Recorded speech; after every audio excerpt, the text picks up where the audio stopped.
Hi there, we're going to learn how a birth chart is interpreted. And the assumption for this tutorial video is that you have a knowledge of the basic concepts in astrology. You know what the symbols of the planets are. So for example, if I look at this chart wheel, this is the chart wheel of the great astrologer Rob Hand. That you would know that this is Jupiter, and it's in the first house. This is the first house. He has Cancer rising. Jupiter's in Cancer.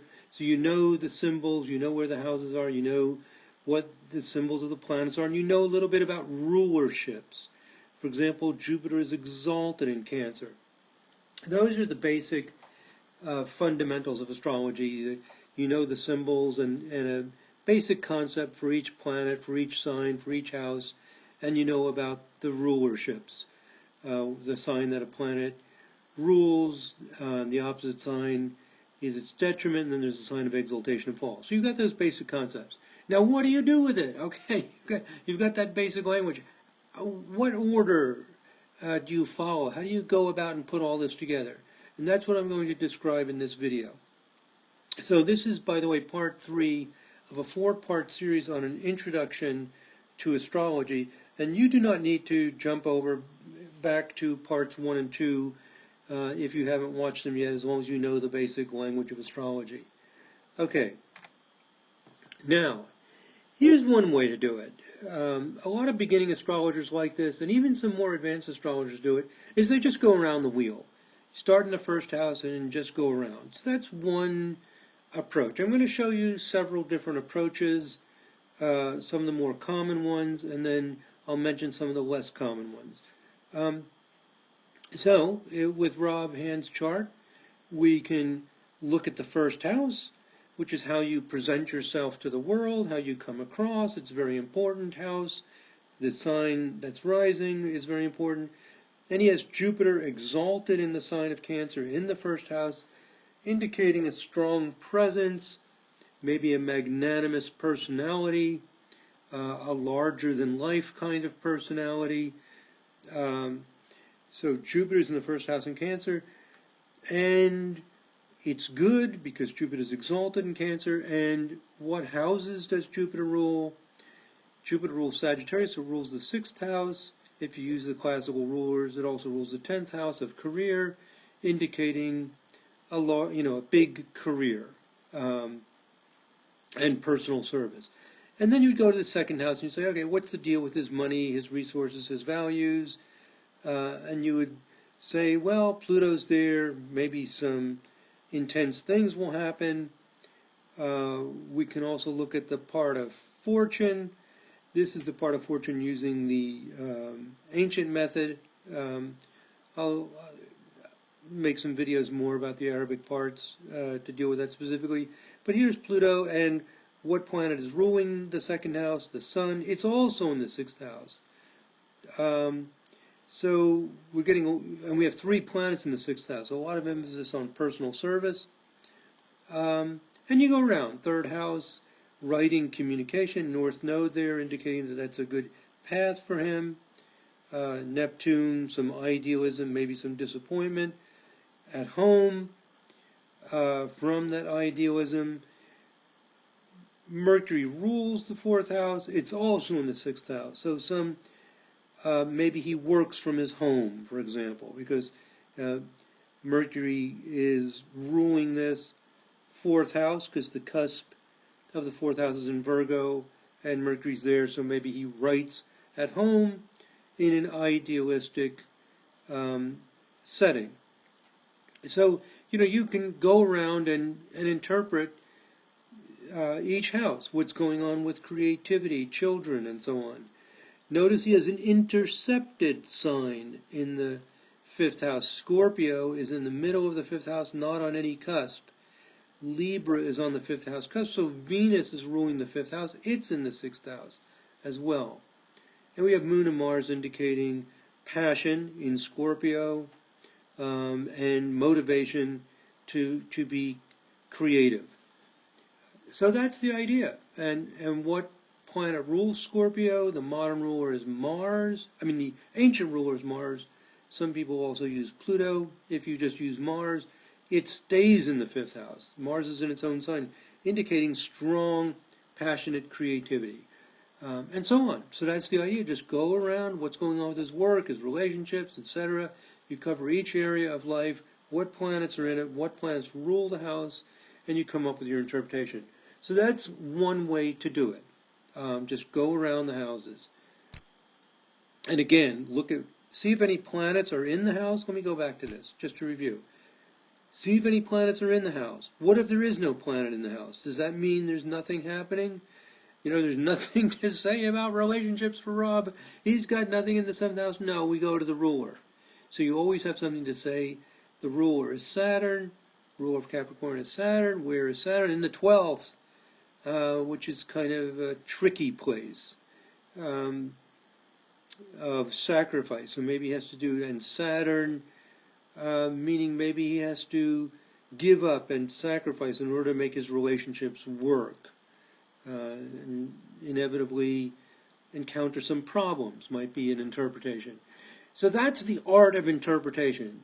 Different astrologers will come up with a different emphasis, a different way of seeing it, different possibilities, and it's the endless art of astrology, and that you can study forever. But what I want to emphasize here is the basic concept, that going around the houses is one way to do it. So here are my notes, and if you're a beginner, you would need some kind of software. In the second video in this series, I mentioned free software like the Cosmic Star program that has interpretations of the planets and the signs and houses that would help give you some ideas. Even more intermediate and advanced astrologers sometimes like to read what other people say to inspire their thoughts about things. And some people actually use an interpretive report software that gives more extensive interpretation that you would have to purchase in order to get really detailed ideas from an astrologer that they really love, that they just love their work. Excuse me, they love these reports.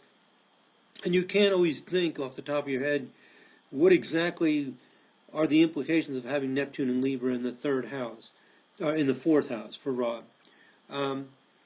So that can help trigger your insights and your ideas, and you can combine it with your own perceptions about it.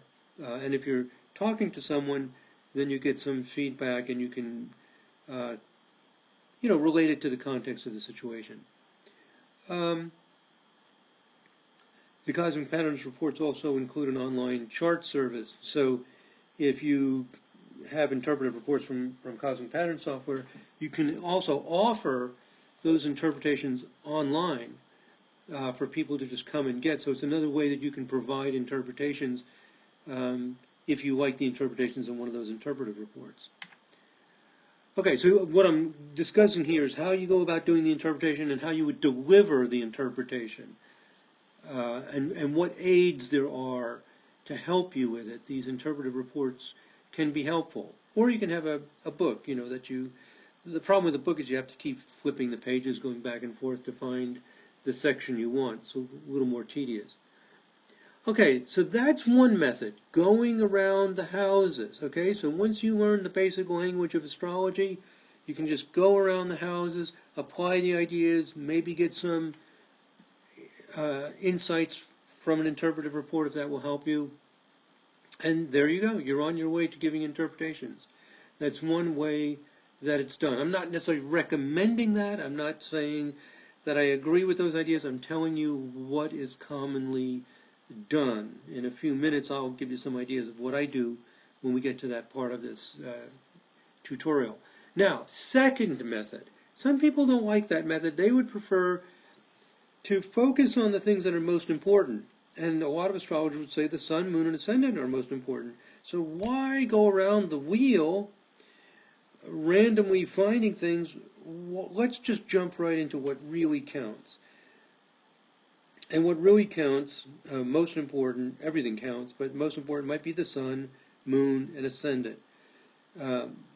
So we could see in Rob's case that the ruler of the ascendant is the moon. So there's a connection of the moon and the ascendant because the moon rules the ascendant, and also I'm noticing the moon at 13 Scorpio is trine the ascendant at 12 Cancer. We have an option in the software to draw aspect lines to the ascendant midheaven. It looks like that setting is off at the moment, so that line is not drawn. Well, just to show you, I'll just turn it on. I'm in the Sirius 2.0 software. I'm just going to right-click, click on Customize, and here's a little checkbox, aspects, lines to ascendant midheaven. Boink, there it is. Now I see that moon trine ascendant. Also, I'm noticing there's actually what's going on here, a grand trine that I didn't notice until I drew this aspect lines in between Mars, Jupiter, and the 10th house cusp. Very interesting. 24 Cancer, 23 Scorpio, 21 Pisces. When I uncheck this, aspect lines to ascendant midheaven, see how that disappeared. One of the things I really like about this Sirius program and the Kepler program is this ability to interact. Maybe you don't want those lines in there because if the birth time's off a few minutes, you can't see them. So you can interactively just turn it on, and you can see the Mars, Jupiter, midheaven, grand trine. I'm going to uncheck it just to set it back to the way it was. Okay, so what was I saying? I was saying that a second method of interpreting the birth chart is to look at the sun, moon, and ascendant first. And here we notice the moon is ruling the ascendant, it's trine to the ascendant, putting a lot of emphasis on this moon in Scorpio in the 5th, trine the ascendant, some passionate feelings that he can express, deep insights, maybe psychoanalysis, you might say, or depth psychology, undercovering mysteries of the ancient world. Moon trine the ascendant, which might be one way to interpret it. Now notice, by the way, that knowing who Rob Hand is and knowing about something about his life, I can make sense of it. I'm putting emphasis on the Scorpio. If I didn't know the person, would I be able to come up with that? That, I don't know. For myself, I wouldn't. I mean, to be honest about it, I wouldn't necessarily see the qualities of Rob in terms of depth psychology or insights into ancient from the moon in Scorpio in the 5th, trine the ascendant. Maybe I should, but I wouldn't. I would be thinking about more personal, emotional things. So it's good to be honest. After the fact, we know who the person is, we can make sense out of it. But could we make sense out of it beforehand? You'd have to have a really, really good form of astrology to be able to do that. And so when you're learning astrology, it's good to think critically about what you're coming up with, and are you just rationalizing and finding meanings, or possibly the astrological influences have so many different ways they can express themselves that it's almost impossible to know beforehand. That's one view of astrologers. This is really big stuff I'm talking about, because this is what you find out when you talk to astrologers. Some say, I really can't tell you what you're like beforehand, but once I look at the chart and I know about you, I can put it all together. You see why they say that? Because it could be hard to know exactly what this would mean out of context, but in the context of the person's life, maybe it does really make sense. It can help you understand them. On the other hand, some people want a more definitive astrology, which is not so fuzzy with so many different possibilities. Some astrologers say they can do that, some say that they can't. So you see the range of ideas in astrology, that different people have different points of view. Now, at this point, I'm not taking sides. Don't shoot the messenger. This stuff gets controversial. I'm trying to let you know the different ways that professional astrologers approach the astrology chart and the different conclusions they come up with. So we see the moon in Scorpio in the 5th, trine the ascendant, and we can come up with certain meanings that relate to the life of Rob Hand.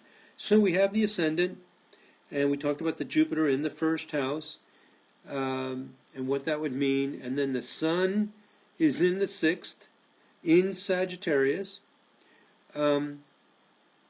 putting an emphasis on personal service, maybe the Sagittarius on a large scale, doing a personal service maybe for a lot of people or managing a large activity that has to do with some kind of personal service. And then we would look to see what house the sun rules. It rules the second house. So having some immediate effect on his money or his resources, or some people would say his values. So according to this second method of interpreting the chart, we're going to look at all the details of what's going on with the sun, moon, and ascendant. Okay, you got it? First method, go around the houses. Second method for interpreting the chart, start with sun, moon, and ascendant and see where it leads you and what you come up with. And then you can go look at the other inner planets, Mercury, Venus, Mars, and then the outer planets. So the order is more by importance of the object, sun, moon, and ascendant, first, then Mercury, Venus, Mars, then Jupiter, Saturn, then Uranus, Neptune, and Pluto. And that doesn't mean that Uranus, Neptune, and Pluto are not important. They are extremely important. But they're more transcendental, more impersonal, and they work differently. So it's just an order of interpreting the chart. So there are the two methods. One, go around the houses. Two, look at the sun, moon, and ascendant. And some experienced astrologers almost do this simultaneously. They look at the sun, moon, ascendant real quickly. They get some feelings about that. They notice, what houses are emphasized by having a lot of planets. And they kind of jump between the different ways of doing it. But if you're a beginner, you can try doing it step by step. Go around the houses is one way to think of it. Then you can also look at the sun, moon, and ascendant as a starting point. Now, question for you. I said the sun rules the second house because the second house cusp is 1 Leo. Would all astrologers agree with that? That the sun, well, all astrologers who use rulerships are going to agree that sun rules Leo. But is Leo necessarily on the second house cusp? Are we sure of that? Are we really sure of it? The answer is maybe not, because there are different house systems, and we're using Placidus houses. So one of the tricky areas of astrology is what house system you use. The different houses will, the different house systems will move these cusps around a little bit. I talk about that in the first video in this series. But I think you all are familiar with that. If I select, well, let's do it. Let's just try one other. I can also produce a listing, but let me just go here to Settings, House System. What's a common? Regiomontanus is popular with some people. Let's see what it does. It moves the second house to 4 Leo, so we still have Leo on this cusp. But you get the idea. They're going to move around with different house systems. Okay, I'm just going to go back to Placidus, house system, Placidus. Okay, so you can do all that stuff interactively and just change it right there. All right, so we've learned two methods for interpreting the birth chart. One is go around the houses, and the other is look at the sun, moon, and ascendant. And when you look at the sun, moon, and ascendant, scan for themes. Be aware of themes. Here's a theme. Jupiter rules Sagittarius, and we see that Jupiter is emphasized because it's angular. It's in the first house. A planet in the first, fourth, seventh, or 10th houses, some astrologers feel is particularly important. So Neptune is strong in a way. Jupiter is strong, especially this first house, very strong. And Sun is in Sagittarius. And Jupiter rules Sagittarius. So you're getting this Sagittarius-Jupiter emphasis. You see that? A Sagittarius-Jupiter emphasis. Why? Because Jupiter's in the first, Sun, Mercury, and Venus are in Sag. So expansiveness, largeness is emphasized because you have Jupiter emphasized, you have Sagittarius emphasized. You also, as we noticed when we turned on those aspect lines, Jupiter's trying the midheaven. And there's a Mars-Jupiter midheaven grand trine. So Jupiter making that strong aspect, being part of a grand trine, means it's a very active planet. it's involved in a major astrological configuration. So a lot of emphasis on Jupiter's Sagittarian energy of largeness and expansiveness. Okay. So you look for themes, repeating things that repeat over and over again. And when you're looking for themes, there's generally no simple set of steps to finding themes. You just kind of notice them. Another theme would be Rob has Sun in the 6th house and Mercury and Venus, and they rule the 2nd house. The Moon is in the 5th with Mars ruling the ascendant, having 3 planets in the 6th and a planet in the 1st ruling the 6th indicates a strong 6th house. All right, so what I'm saying here is that he has 3 planets in the 6th house, right? So 6th house is really important. The Sun is in the 6th house. Mercury and Venus are in the 6th house. A lot of emphasis on personal service. And where is what we call the dispositor, the planet that rules the Sagittarius? In the 1st. Any planet in the 1st is emphasized, it's angular, it's in the house of how you present yourself to the world, how you come across.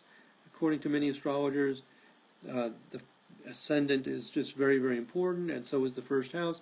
So you're getting more emphasis on the 6th house because it's disposed by a planet in the 1st house, making that planet strong and important to you. That Jupiter's ruling all of these planets in the 6th house, putting a lot of energy into his personal service and how important it is to him to express it in a big way with his Jupiter in the 1st. So you just happen to notice these themes as you know the rulers inside and out, and it just like 2 + 2 = 4, you know that Jupiter rules Sagittarius. And if you use the ancient rulers, that Jupiter trine the midheaven, what's the midheaven? Pisces. What's the ancient ruler of Pisces? Jupiter. So the ruler of Pisces, using the ancient rulers, is Jupiter, and it trines it.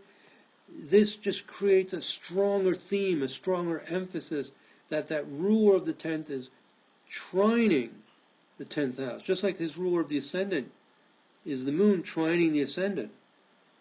That's good.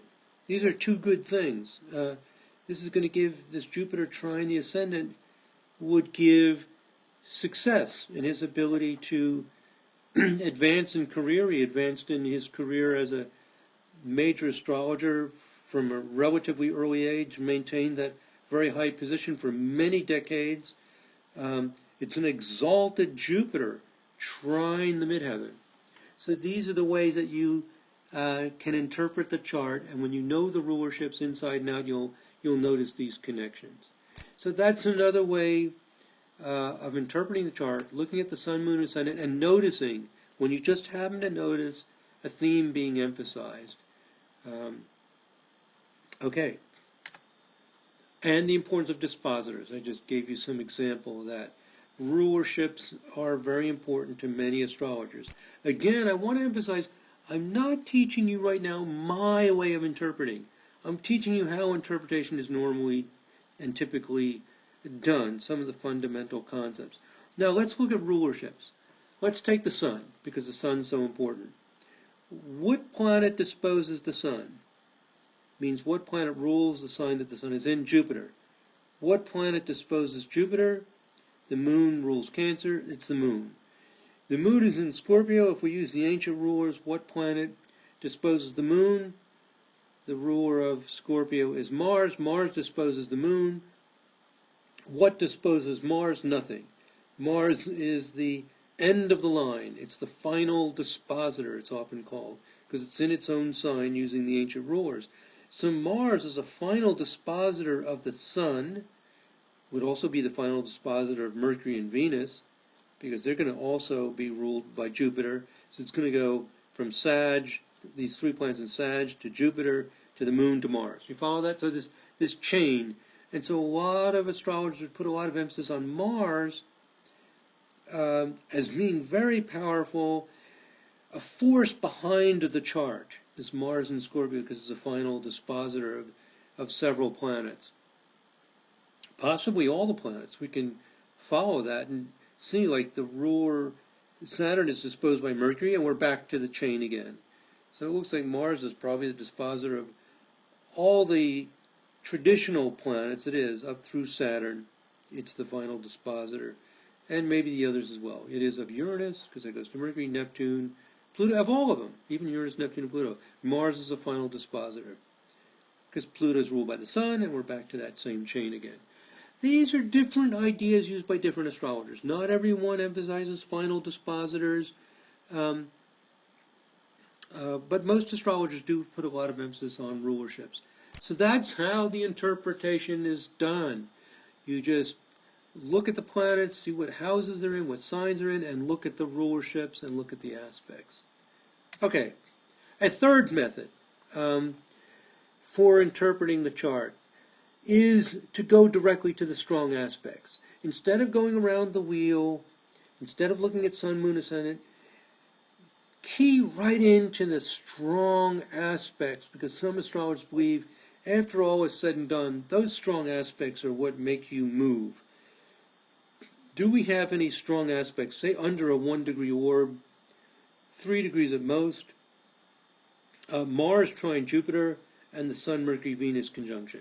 So this Mars trine Jupiter is very, very important. So no matter which of these three systems you use, or assuming you use one of those three, you want to keep in mind the ingredients of all the three methods, no matter which one you use. Even if you like to go around the houses as your primary way, you want to keep in mind those strong aspects. So Mars trine Jupiter, achieving big things, would become a major, or is a major theme in his chart, major thing that's going on. And the Sun, Mercury, Venus, stellium, they're all about 2 degrees apart, all together there in the 6th house. He also has a Uranus trine Neptune. A lot of astrologers wouldn't emphasize that as much, even though it's very tight, because they're slow-moving planets. Others might say, well, it's important as an impact on generations and so on. There's different ways of thinking about it, but definitely the planets, an aspect involving an inner planet, Sun, Moon, Mercury, Venus, or Mars, and to some extent also Jupiter and Saturn, is definitely important. So those are two major things: the Sun, Mercury, Venus together, and the Mars trine Jupiter. I could talk forever about the interpretation, but I want to give you the procedure. Okay, so you've got the procedure. Method number 3, focus on strong aspects. And obviously you can, as I was starting to hint at, you can blend all these together. You can focus on the strong aspects, you can focus, then think about the Sun, Moon, Ascendant, and then you can think about, gee, did I miss anything, and go around the wheel. So you can blend these ideas together if you want to. Some astrologers, honestly, don't even know how they go about and interpret a chart. They're intuitively jumping between these ideas without realizing it. For example, if suppose you drive to work in your car, maybe you don't, but just imagine you do, and maybe you drive a few miles. You don't think extremely consciously about the direction. You get in your car, you start it up, you start, turning here and turning there, and if you explain how to get there to somebody, you may have to give them, ideas of what sign or something to guide them, but you just do it instinctively. And for a lot of astrologers, it's instinctive, and they're sometimes not even able to explain very well what it is they're doing in a step-by-step approach, because it's become second-hand to them as they've explored ideas and it developed. So these 3 general methods are often what's going on with many astrologers.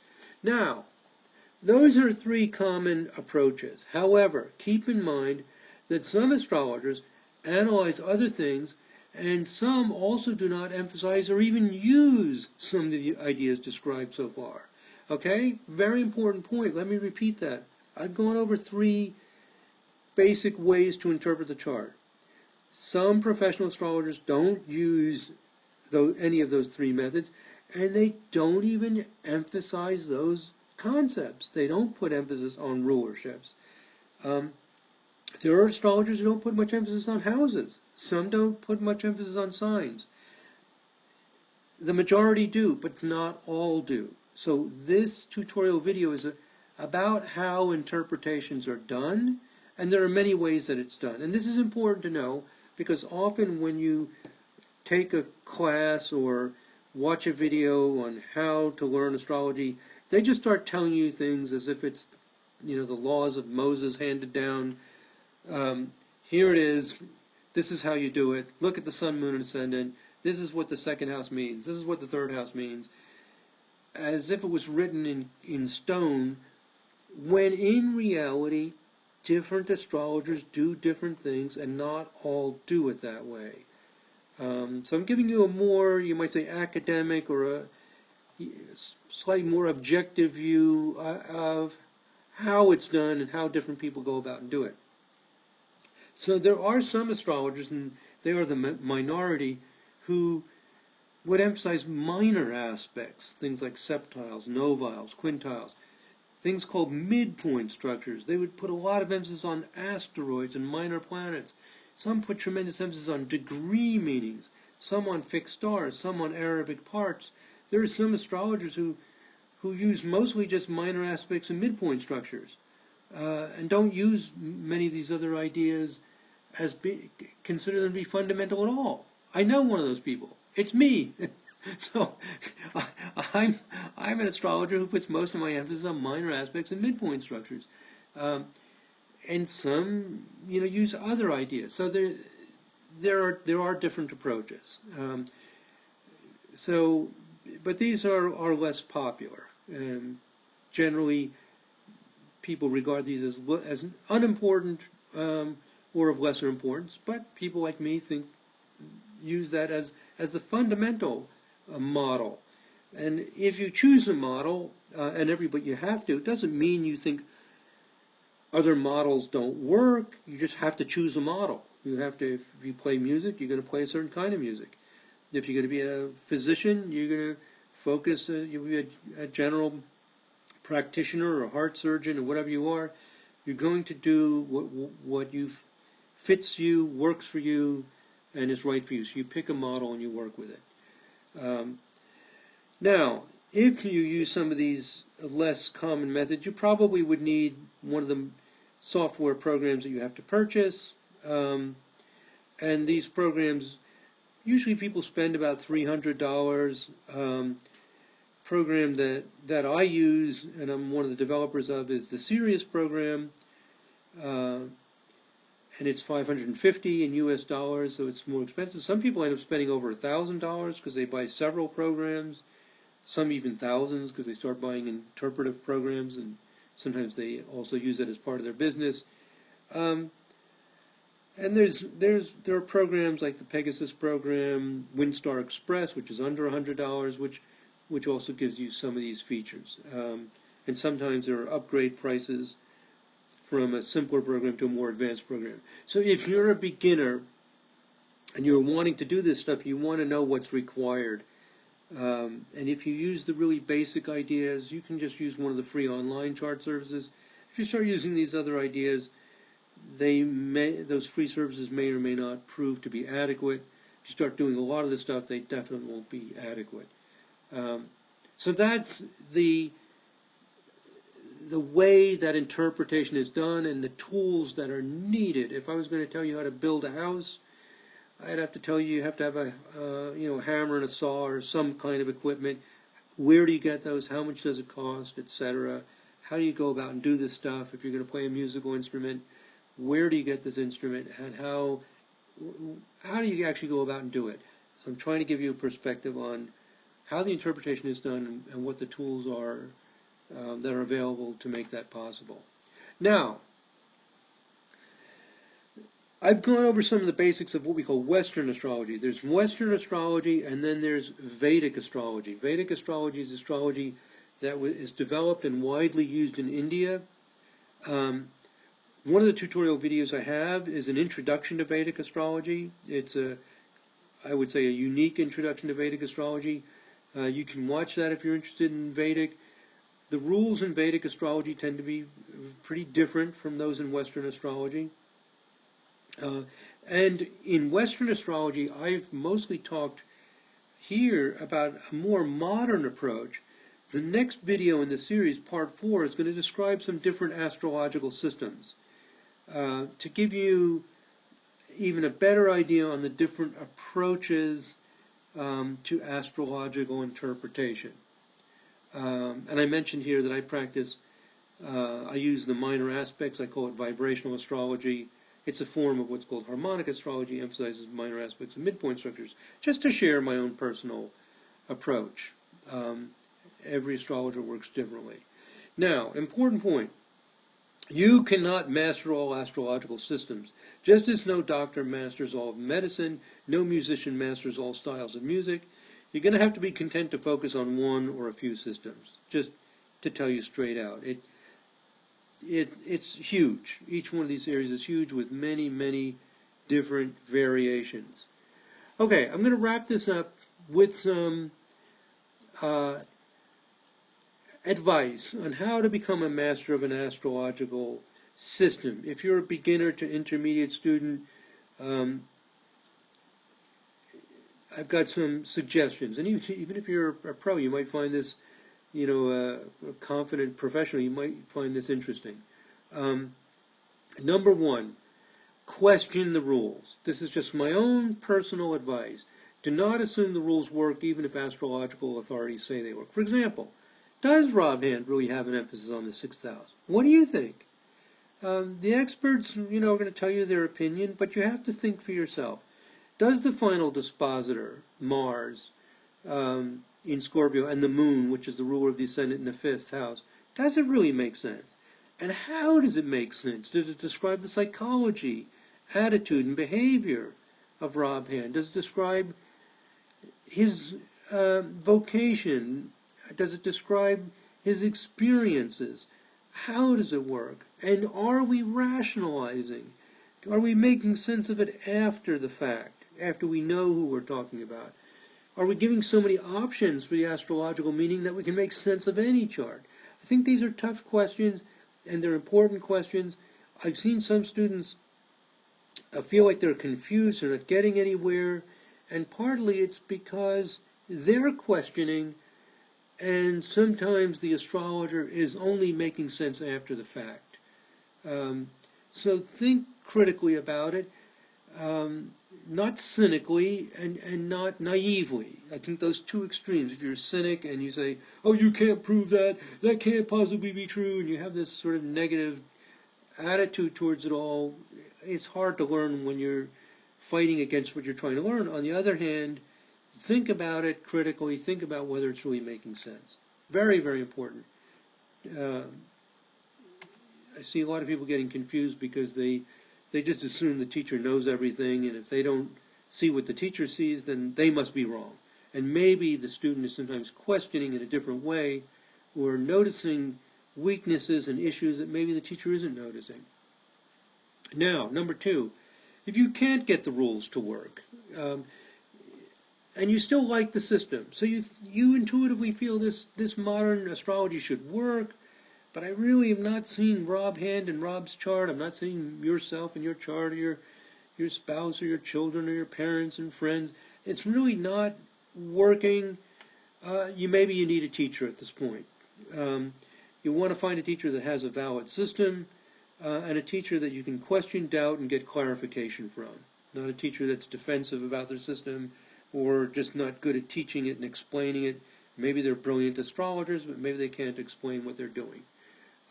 Sometimes you just need a teacher to gain that wisdom and that insight.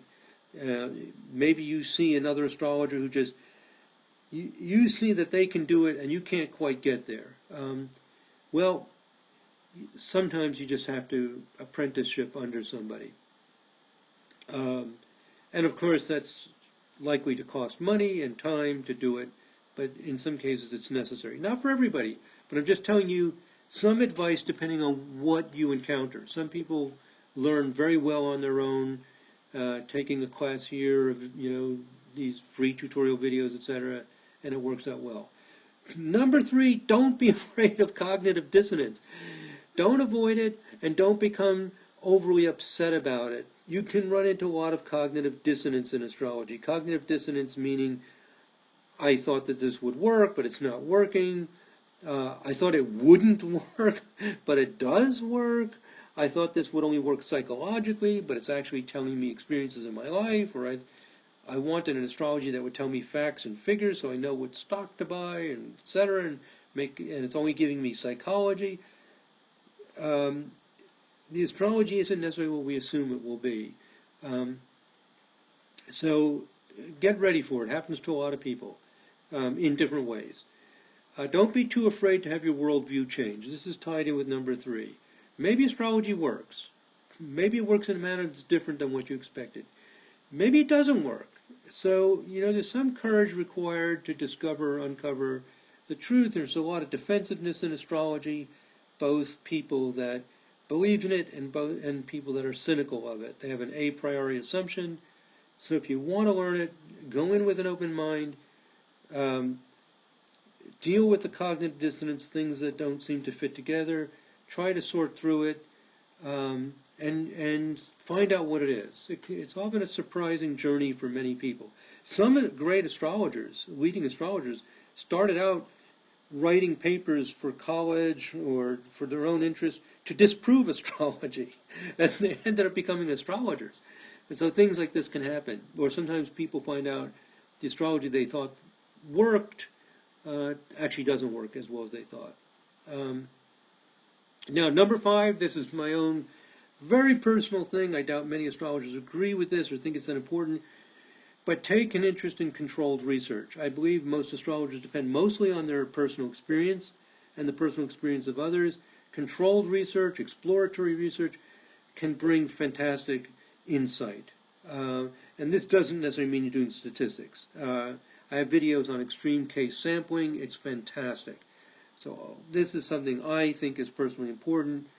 I don't see many other astrologers emphasize it. And let me see, is this... okay, 2 more slides. Last thing on the advice. To develop a professional level of competency, focus on one particular astrological system. I've mentioned this before. Or perhaps integrate a few.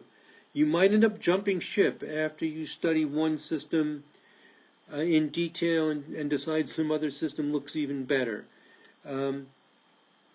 Just go in, pick a system or a few systems at most, and don't diversify too much.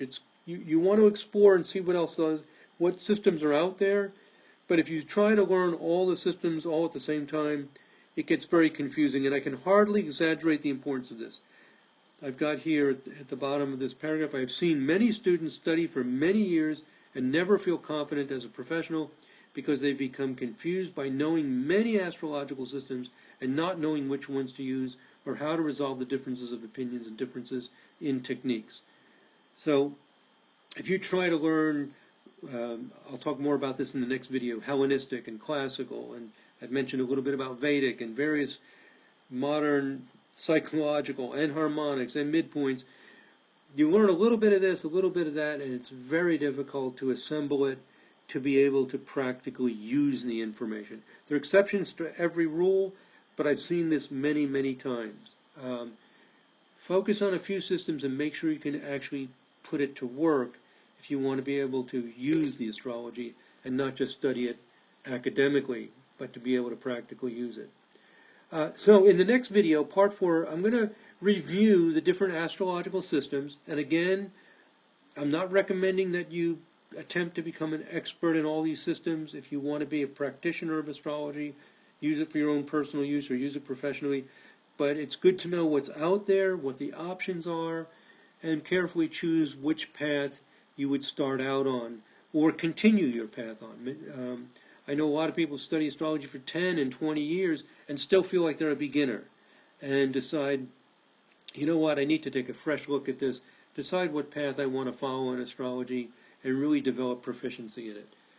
Okay, my friends, I will shortly make this next video part 4 on the different astrological systems, and my hope is that in this 4-part series on Introduction to Astrology, you've gotten a good idea of what the basic concepts of astrology are, how you can go about practicing astrology and using astrology, and some ideas on the methods that are available for putting the information to interpret the astrology chart. And then, of course, I have many dozens of videos and, of course, lots of other resources to continue your studies with more advanced topics.